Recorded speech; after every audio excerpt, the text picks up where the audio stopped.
Bismillah wa salatu wassalam ala Rasulillah. We covered a lot, alhamdulillah. Our Shaykh Rashid was going 100 miles an hour, mashallah.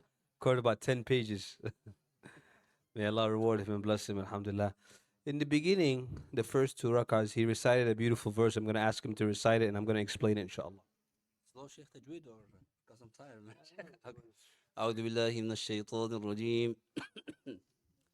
ولو ترى إذ وقفوا على النار فقالوا يا ليتنا نرد ولا نكذب بآيات ربنا ونكون من المؤمنين بل بدا لهم ما كانوا يخفون من قبل ولو ردوا لعادوا لما نهوا عنه وإنهم لكاذبون. So this ayah is a very powerful reminder for all of us.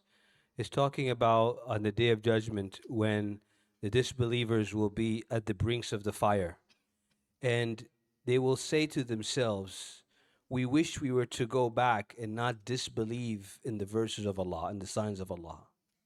And Allah subhanahu wa ta'ala then responds saying that if they were to go back, they were to go to do the same thing.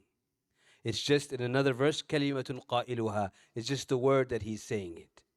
And you think about the condition of people like Abu Sufyan and Abu Jahl. Abu Jahl died early, and so his fate was sealed. But Abu Sufyan had a little bit longer, and he eventually became Muslim. So you may say, where is the fairness in that? You know, had Abu Jahl given a little bit more time, perhaps he too would have become Muslim. But the case is that Allah subhanahu wa ta'ala, in the lifespan that he gives us, whether it be 60, 70, 80 years, it's a summary of what is going to transpire if you were to live 1,000, 5,000, 100,000 years. So the life that you're living now is your summary of what it would be if you were to live for a long time.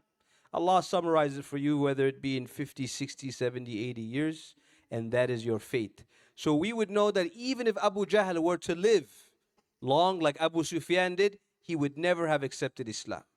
That was his fate.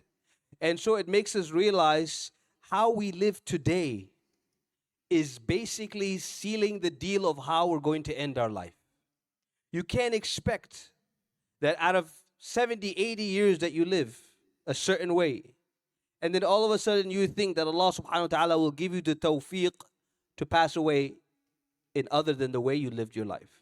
And that's why people who know the hadith, whoever says La ilaha illallah dakhal al-jannah, they say to themselves, before I die, I'm just going to say La ilaha illallah. But it's not up to you. And those who say even in the grave that I know the answer, who is my Lord, what is my deen, and what is my messenger, or who's my messenger, but it's not up to you to answer in the grave. It's how you lived your life. Allah says, yuthabbitullah. Allah subhanahu wa ta'ala gives tathbit based on how you lived your life. So don't think you can cheat Allah at the last minute. Or don't think you could live a certain way and then change it all of a sudden. Allah subhanahu wa ta'ala knows the future. He knows all the scenarios that you've been placed in. And so the key, dear brothers and sisters, is right now, today, live the way you want to die. Today, change your habits so that you can fixate upon the routines that you want to die upon. And so when it comes to the grave, there's no surprise for you.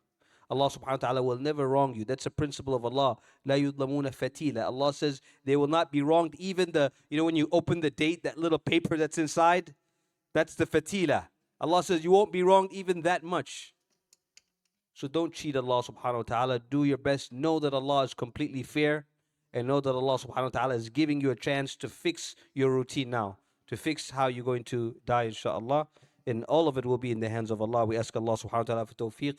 We ask Allah subhanahu wa ta'ala to guide us to that which is best and to allow us to be of those who die upon La ilaha illallah Muhammad Rasulullah.